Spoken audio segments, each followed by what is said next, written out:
টকাৰ ওপৰত তেওঁলোকৰ চকু পৰিছিল কাৰণ কোটিৰ ঘৰত তেওঁলোকৰ বেংক একাউণ্টত টকাৰ লেনদেনৰ তথ্য এছআইটিয়ে লাভ কৰিছে কিন্তু তেওঁলোকে আৰক্ষীক ষ্টেটমেণ্ট দিছে যে এয়া জুবিন গাৰ্গে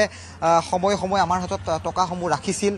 বিভিন্নজনক সহায়ৰ সময়ত আমি সেইসমূহ টকা দিছিলোঁ বানপানীৰ সময়তো যি সাহায্যৰ বাবে টকা সংগ্ৰহ কৰা হৈছিল সেই টকাৰো নন্দেশ্বৰ বৰা আৰু পৰেশ বৈশ্যৰ একাউণ্টত সেইসমূহ টকা জমা হৈছিল কিন্তু জমা হৈছিল বা তেনেকুৱা ধৰণৰ তেওঁলোকে ষ্টেটমেণ্ট দিছে কিন্তু কিবা হিচাপ নিকাচ সেই হিচাপ নিকাচৰ নিশ্চিত ৰূপত কিবা খেলিমেলি আছে যাৰ পৰিপ্ৰেক্ষিতত হয়তো তেওঁলোকে সেই এছআইটিয়ে সোধাৰ ধৰণে প্ৰশ্নখিনিৰ উত্তৰ দিব পৰা নাই নিশ্চয় কোটিৰ ঘৰত কাৰণ জুবিন গাৰ্গে এই পুনৰবাৰ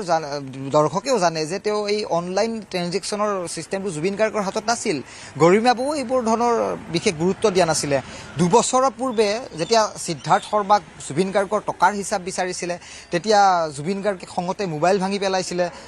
কোঠাৰ ভিতৰত এক প্ৰকাৰ অগ্নিশৰ্মা হোৱাৰ নিচিনাও তথ্য এই মুহূৰ্তত প্ৰকাশ পাইছে অৰ্থাৎ জুবিন গাৰ্গে বিগত 1-2 বছৰ ধৰি সিদ্ধাৰ্থ শৰ্মাৰ পৰা টকাৰ হিচাপ বিচাৰি আছিলে ঠিক একেদৰে এই যি নন্দেশ্বৰ বৰা বা আমি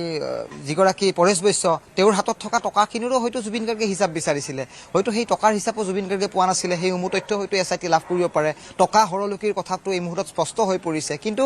সিদ্ধাৰ্থ শৰ্মা নামৰ জুবিন গাৰ্গৰ এই পাখণ্ড যিগৰাকী মেনেজাৰ আছিলে এই মেনেজাৰ